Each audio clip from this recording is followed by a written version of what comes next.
Hello बच्चों, welcome back to our channel Rajput एस्केम study. तो बच्चों, आज के इस वीडियो में हम आप सभी को क्लास 10th जो कि हमारा हिंदी है, हिंदी के हम एक 20 महत्वपूर्ण बहुविकल्पीय प्रश्नों को बताएंगे आज के इस वीडियो में। यदि आप क्लास 10th के स्टूडेंट हैं और बोर्ड एग्जाम 2025 दे रहे हैं तो आप सभी के लिए बहुत ही इंपॉर्टेंट वीडियो है, क्योंकि इसमें जो 20 महत्वपूर्ण बहुविकल्पीय प्रश्न हम आप सभी को बताने जा रहे हैं ये आप सभी के बोर्ड एग्जाम की दृष्टि से बहुत ज़्यादा इंपॉर्टेंट यानी वेरी वेरी इंपॉर्टेंट है।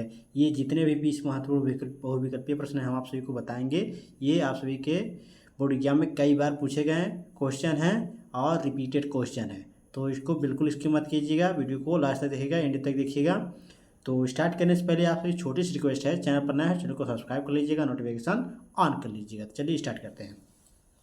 तो देखिए, पहला क्वेश्चन हमारा है बहुविकल्पीय प्रश्न का, बहुत इंपॉर्टेंट है आप सभी के बोर्ड एग्जाम की दृष्टि से। देखिए, ये है रानी केतकी की कहानी के लेखक हैं। इसमें से आपको बताना है कि रानी केतकी की कहानी के लेखक कौन है। तो ऑप्शन ए दे दिया है इंशाअल्लाह खां, ऑप्शन बी दिया है लल्लू लाल, ऑप्शन बी दिया है सदल मिश्र, ऑप्शन डी है इनमें से कोई नहीं। तो जो रानी केतकी कहानी के लेखक हैं वह कौन है, आपको इन चार ऑप्शन में से बताना रहेगा। तो इसका जो राइट आंसर हो जाएगा वह इंशाअल्लाह खां। ये आपका राइट आंसर हो जाएगा ऑप्शन नंबर ए। इसको सही कर लीजिएगा, इसको तैयार कर लीजिएगा। उसके बाद चलिए क्वेश्चन नंबर दूसरा देखते हैं बहुविकल्पीय प्रश्न का। दूसरा नंबर हमारा प्रश्न है, महावीर प्रसाद द्विवेदी ने किस पत्रिका का संपादन किया। जो महावीर प्रसाद जी हैं, महावीर प्रसाद द्विवेदी जी हैं, वह किस पत्रिका का संपादन किया है। ये चार आपके पत्रिका हैं, इसमें से आपको बताना है कौन महावीर प्रसाद ने द्विवेदी जो हैं महावीर प्रसाद द्विवेदी वह किस पत्रिका का संपादन किए थे। तो ऑप्शन ए है हंस, ऑप्शन बी है माधुरी, ऑप्शन सी है सरस्वती, ऑप्शन बी डी है बाला बोधिनी। तो जो महावीर प्रसाद द्विवेदी जी हैं ये किस पत्रिका का संपादन किए थे, वह सरस्वती पत्रिका। क्या? सरस्वती पत्रिका, यानी कि ऑप्शन नंबर सी इसका सही हो जाएगा। इसको सही कर लीजिएगा। उसके बाद हमारा क्वेश्चन नंबर तीसरा है, बहुत ही इंपॉर्टेंट है। शुक्ल युग की अवधि है, यानी शुक्ल युग किस अवधि तक है, यानी कि शुक्ल युग की अवधि क्या है। ऑप्शन ए दी दिया है 1900 से 1920, और बी ऑप्शन दिया 1919 से 1938 ईस्वी तक, ऑप्शन सी दिया 1850 ईस्वी से 1900 ईस्वी तक, और डी ऑप्शन दिया है इनमें से कोई नहीं। तो देखिए, शुक्ल युग की अवधि है वह जो है 1919 से 1938 ईस्वी तक है। इसको आप जान लीजिए, 1919 से 1938 ईस्वी तक। ऑप्शन नंबर बी इसका सही होगा। क्वेश्चन नंबर हमारा चौथा है, शुक्लोत्तर युग के रचनाकार हैं। इसमें से आपको बताना है शुक्लोत्तर युग के रचनाकार कौन है। तो ऑप्शन ए है रामविलास शर्मा, ऑप्शन बी है मैथिली शरण गुप्त, सी ऑप्शन है प्रताप नारायण मिश्र, ऑप्शन डी है बालकृष्ण शर्मा नवीन। तो इसमें से आपको बताना है शुक्लोत्तर युग के रचनाकार कौन है। तो देखिए, जो चौथा नंबर क्वेश्चन है आपका, इसके जो इसमें पूछा गया है शुक्लोत्तर युग के रचनाकार, तो रामविलास शर्मा जी हैं इसके रचनाकार। ऑप्शन नंबर ए इसका सही हो जाएगा। पाँचवा नंबर क्वेश्चन देखेंगे हम। पाँचवा नंबर क्वेश्चन है, काव्य के भेद होते हैं, यानी काव्य के कितने भेद हैं। ऑप्शन ए है 2, ऑप्शन बी है 3, ऑप्शन सी है 4, ऑप्शन डी है 5। तो देखिए, काव्य के भेद कितने होते हैं, तो आपका 2 होते हैं। क्या? काव्य के भेद 2 होते हैं। उसके बाद हमारा क्वेश्चन नंबर 6 है कि कृष्णाश्री काव्यधारा के कवि हैं, यानी कृष्णाश्री के काव्यधारा के कवि कौन है। तो ऑप्शन ए है तुलसीदास, ऑप्शन बी है सूरदास, ऑप्शन सी है कबीरदास, ऑप्शन डी है नंददास। तो इसका जो राइट आंसर हो जाएगा क्वेश्चन नंबर 6 का, वह सूरदास। कृष्णाश्री काव्यधारा के कवि कौन है? सूरदास जी हैं। चलिए क्वेश्चन नंबर 7 देखते हैं। क्वेश्चन नंबर 7 है, मित्रता निबंध के लेखक हैं। क्या? मित्रता जो निबंध है उसके लेखक कौन है। ऑप्शन है पदुमलाल पुन्नालाल बख्शी, ऑप्शन बी है नरेंद्र शर्मा, ऑप्शन सी है रामचंद्र शुक्ल, ऑप्शन डी है श्रीधर पाठक। तो देखिए, जो मित्रता निबंध है उसके लेखक कौन हैं, तो उसके लेखक हैं आपके रामचंद्र शुक्ल जी। तो इसको आप सही कर लीजिए। उसके बाद 8वां नंबर क्वेश्चन है, पृथ्वीराज रासो रचना के कवि हैं। तो इसमें बताना है कि पृथ्वीराज रासो रचना के कवि कौन है। तो ऑप्शन है चंद बरदाई, ऑप्शन बी है मधुकर, ऑप्शन सी है जगनिक, ऑप्शन डी है कबीर। तो जो पृथ्वीराज रासो है वह किस कवि की रचना है। तो देखिए, ये जो आपका 8वां नंबर क्वेश्चन है ये चंद बरदाई जी की रचना है, Prithviraj Raso. Option number A इसका सही हो जाएगा, चंद बरदाई। उसके बाद हमारा क्वेश्चन नंबर 9 है। क्वेश्चन नंबर 9 में है, रीतिकाल की प्रवृत्ति नहीं है। इसमें से आपको बताना है रीतिकाल की प्रवृत्ति नहीं है। कौन नहीं है इसमें से? ऑप्शन ए श्रृंगार रस की प्रमुखता, ऑप्शन बी ब्रज भाषा की प्रतिष्ठा, ऑप्शन सी सवैया और दोहे छंदों का प्रयोग, ऑप्शन डी भक्ति भावना की प्रधानता।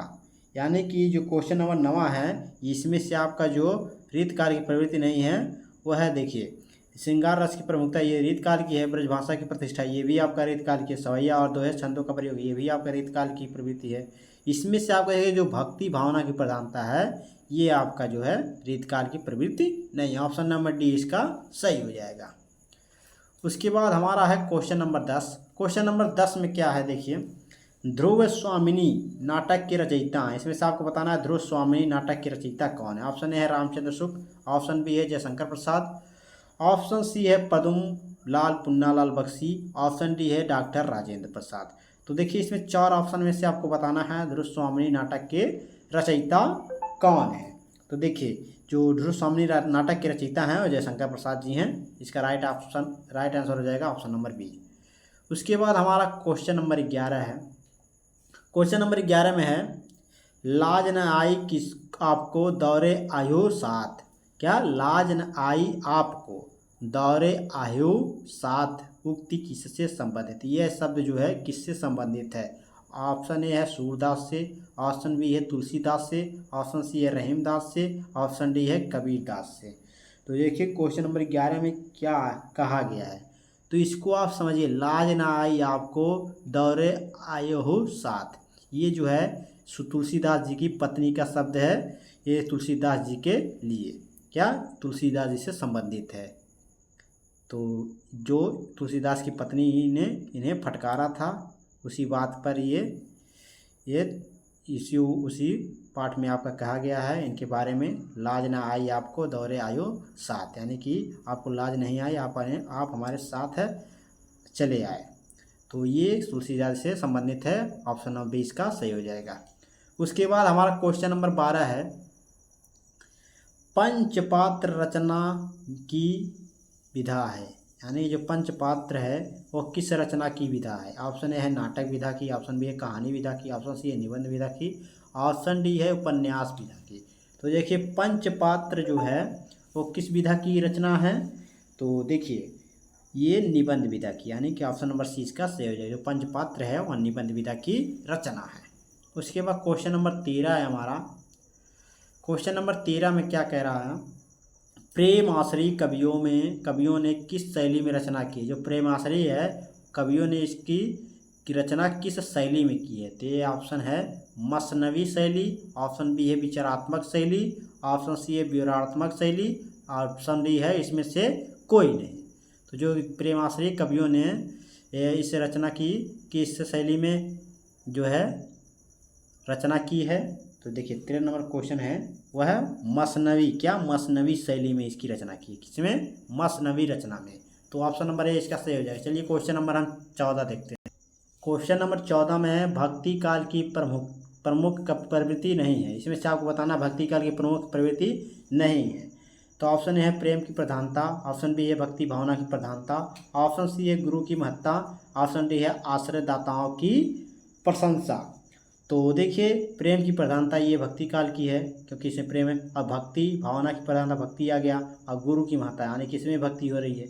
आश्रयदाताओं की प्रशंसा यानी आश्रयदाताओं की प्रशंसा, ये आपका ऑप्शन नंबर डी इसका सही होगा क्योंकि ये आपका जो है भक्ति काल की प्रमुख प्रवृत्ति नहीं है। उसके 15 नंबर ऑप्शन क्वेश्चन है आपका, इनमें से छायावादी कवि हैं। इसमें से आपको बताना है छायावादी कवि कौन है। Option A Agyeya, option B है श्रीधर पाठक, ऑप्शन सी है नामनरेश त्रिपाठी, ऑप्शन डी है जयशंकर प्रसाद। तो देखिए इसमें से आपको बताना है छायावादी कवि, क्या छायावादी कवि। तो देखिए छायावादी के कवि कौन हैं? जयशंकर प्रसाद, महाकवि छायावादी, महाकवि जयशंकर प्रसाद जी, छायावादी के महाकवि जयशंकर प्रसाद जी। आप इसका साहित्यिक परिचय पढ़ेंगे तो उसमें आपका है। साहित्यिक परिचय आपको चाहिए तो आपको प्ले लिस्ट बॉक्स में जाना होगा, उस पर आप वहाँ पर आपको मिल जाएगा। प्ले लिस्ट बॉक्स का हम जो है आपको लिंक दे देंगे, उसका जाकर देख लीजिएगा। क्वेश्चन नंबर 16 है रीतकाल के कवि नहीं है। इसमें से आपको बताना है रीतकाल के कवि इसमें से कौन नहीं है। Option A Keshavdas, option B है बिहारी, ऑप्शन सी है मतीराम, ऑप्शन डी है अज्ञेय। तो देखिए इसमें से आपको जो है केशवदास ये रीतकाल के कवि हैं, बिहारी भी आपके रीतकाल के हैं, मतीराम भी आपके रीतकाल के, बचे आपके अज्ञेय। तो अज्ञेय जो हैं आपके ये रीतकाल के कवि नहीं, यानी कि ऑप्शन नंबर डी इसका सही हो जाएगा। उसके बाद हमारा क्वेश्चन नंबर 17 है, आदिकाल की अवधि है, इसमें से आपको बताना आदिकाल की अवधि कितनी है, यानी समयावधि कितनी है। तो ऑप्शन ए है 1000 से 1350 तक, बी ऑप्शन है 1350 से 1650 तक, ऑप्शन सी है 1650 से 1850 तक, और डी ऑप्शन है 1850 से वर्तमान तक, यानी कि जो चल रहा है। तो आदिकाल की अवधि कितनी है, तो देखिए जो 17 नंबर क्वेश्चन है आपका, इसमें पूछा गया आदिकाल की अवधि कितनी है। तो देखिए 1000 से 1350 तक इसकी अवधि है। उसके बाद हमारा क्वेश्चन नंबर 18 है। क्वेश्चन नंबर 18 में है अजात शत्रु के रचयिता हैं, इसमें से आपको बताना अजात शत्रु के रचयिता कौन है। तो ऑप्शन ए है जयशंकर प्रसाद, ऑप्शन बी है रामचंद्र शुक्ल, ऑप्शन सी है पदुमलाल पुन्नालाल बख्शी, ऑप्शन डी है इनमें से कोई नहीं। तो जो आपके अजातशत्रु के रचयिता हैं वो आपके जयशंकर प्रसाद जी हैं, ऑप्शन नंबर ए इसका सही हो जाएगा। उसके बाद हमारा है क्वेश्चन नंबर 19। क्वेश्चन नंबर 19 में क्या कह रहा है, रामचरितमानस के रचयिता हैं, ये आप सभी को पता होगा रामचरितमानस के रचयिता कौन है। ऑप्शन ए है सूरदास, ऑप्शन बी है कबीरदास, ऑप्शन सी है तुलसीदास, ऑप्शन डी इनमें से कोई नहीं। तो देखिए जो क्वेश्चन नंबर आपका 19 है इसका राइट आंसर हो जाएगा, जो रामचरितमानस के रचयिता हैं वो तुलसीदास जी हैं, ऑप्शन नंबर सी इसका सही हो जाएगा।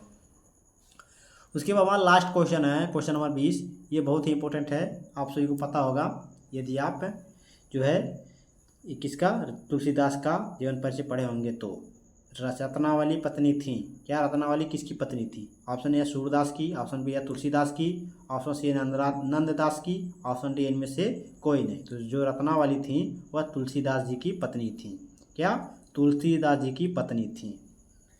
तो इसका ऑप्शन नंबर 20 का सही हो जाएगा, इसको सही कर लीजिएगा। तो ये थे आपके 20 महत्वपूर्ण बहुविकल्पीय प्रश्न जो कि मैंने कम समय आप सभी को बता दिया, ज़्यादा समय मैंने नहीं लिया आप सभी का। तो अगर वीडियो पसंद आया होगा, क्वेश्चन आप सभी को समझ में आ गया होगा तो लाइक शेयर कमेंट जरूर कीजिएगा। चैनल पर नया हो चैनल को सब्सक्राइब कर लीजिएगा, नोटिफिकेशन ऑन कर लीजिएगा। चलिए मिलते हैं आप सभी से नेक्स्ट वीडियो में नेक्स्ट टॉपिक के साथ। धन्यवाद।